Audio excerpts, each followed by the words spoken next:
August 1975. Madrid, Spain. A coffin is lowered into the ground. Around it, dozens of aging men raise their right arms in stiff, unmistakable Nazi salutes. Some wear old medals beneath their coats. Others whisper songs that once echoed across a fallen Reich. Inside the coffin lies Otto Skorzeny, Hitler's favorite commando. The man who rescued Benito Mussolini from a mountaintop prison. The scarred giant once called the most dangerous man in Europe. But hidden among the saluting veterans is a man who does not belong. His name is Joseph Ronen, born Kurt Weissmann, an Austrian Jew whose family was largely annihilated in the Holocaust. He is not there for revenge. He is paying his respects, because this Jewish Holocaust survivor once recruited Otto Skorzeny, not as an enemy, but as an assassin for Mossad, Israel's intelligence service. And somehow that is not even the strangest part of this story. Because if you think Nazi families quietly protected their wealth, passed down their archives, and preserved their legacy, Otto Skorzeny's family story destroys that assumption completely. This is the story of how everything fell apart. Otto Skorzeny was not born powerful. In 1934, he was simply an ambitious Austrian engineering student, tall, sharp, impatient, and desperate to rise. He found his first opportunity not on a battlefield, but in a marriage contract. He married Margaret Schreiber, the daughter of a wealthy industrialist who owned a successful scaffolding company. The relationship was not romantic. It was strategic. Within 3 years, Skorzeny maneuvered himself into control of the company. And once he had it, Margaret became unnecessary. He divorced her, kept the business, walked away without hesitation. This pattern, use, extract, discard, would define every personal relationship Otto Skorzeny ever had. His wives were not partners. They were assets. And his daughter would become something worse. A liability. But here is the first irony history offers.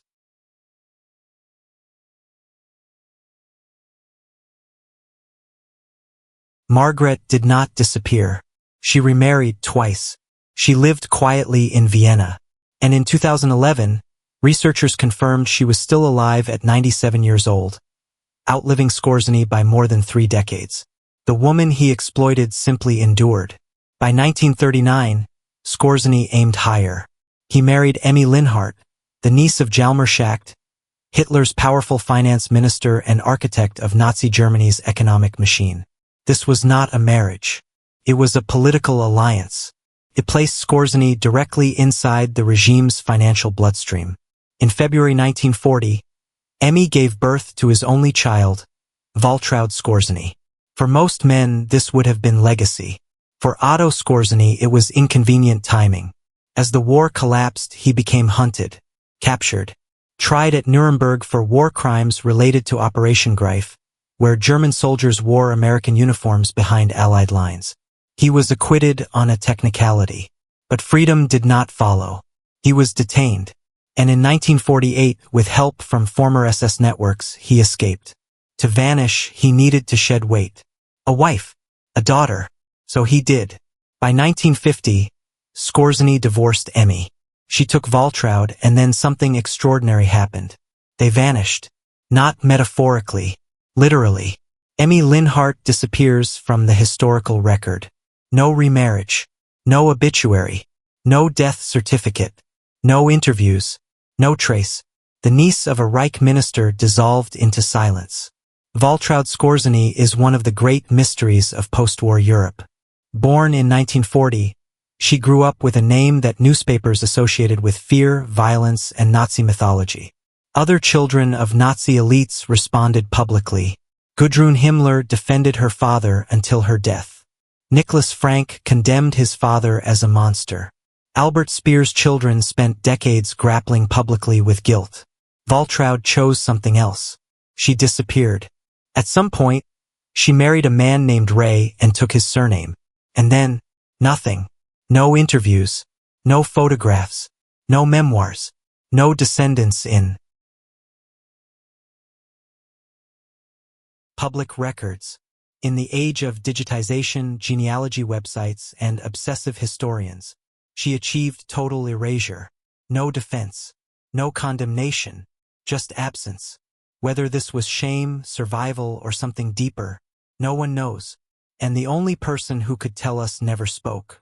In 1948, while hiding in Bavaria, Skorzeny met Ilse von Finkenstein, intelligent, connected, and already complicit in his survival. She rented farmhouses to hide him. She managed logistics. She understood power. Like Emmy before her, Ilse was also connected to Schack's circle. But this marriage was different. Ilse was not a tool. She was a partner.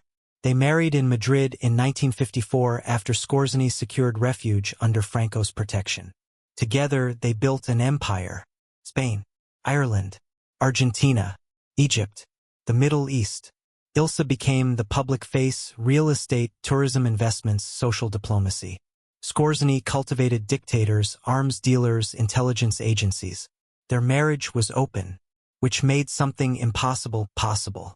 In the early 1960s, Israel faced a terrifying problem. Former Nazi scientists were working on Egypt's missile program. Mossad needed someone inside that world. Someone trusted.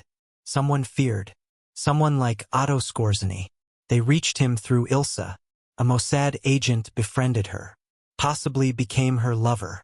And through that relationship, Skorzeny was recruited. A Nazi war hero became an Israeli intelligence asset. He provided names, locations, introductions, possibly intimidation, possibly assassination. A Holocaust survivor stood at his funeral because Skorzeny once worked for the Jewish state. History does not get stranger than this. On July 5, 1975, Otto Skorzeny died of lung cancer in Madrid. He was 67. Look at what he left behind. No sons. One daughter who erased him. A widow with no children. And an archive. Passports. Letters. Medals.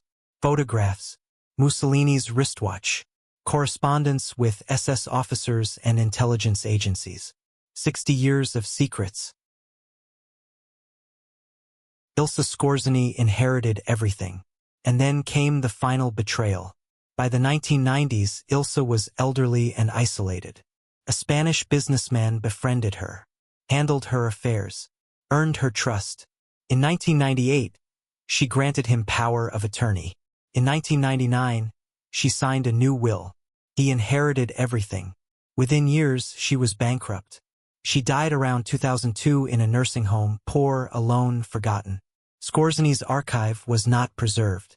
It was sold off, auction by auction, letter by letter, passport by passport. The unified record of one of history's strangest men was scattered across private collections.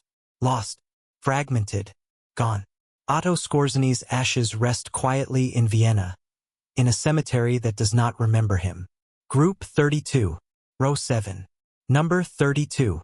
A precise location for a man whose life was anything but orderly. There are no flowers laid by descendants. No family gatherings on anniversaries.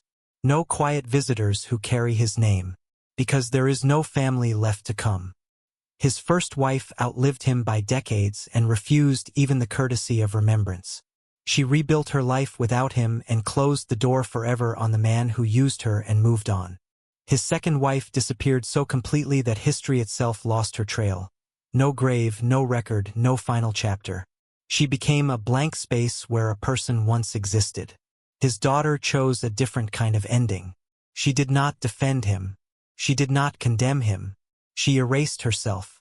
She removed his name from her life so thoroughly that even historians cannot follow her path. If she had children, they carry no trace of him in public memory. His final wife, the only one who remained at his side until the end, died alone and impoverished, stripped of the fortune, the documents, and the empire she helped build. What remained of his legacy was taken from her piece by piece until nothing was left. And so the name stopped there. No heirs to protect it. No descendants to reinterpret it. No family to soften it. Just a grave with coordinates. Not mourners. A legacy that collapsed inward. A man once feared across continents. Reduced to a marker no one visits. Sometimes history does not end with justice or redemption. Sometimes it ends with abandonment. Otto Skorzeny built his life by exploiting others. He used wives, abandoned children, served whoever held power. But legacies require heirs, and his family refused. In the end, the most dangerous man in Europe left behind. No descendants, no defenders, no preserved truth, only silence, scattered documents, and a grave no one claims. Sometimes history doesn't punish. It erases.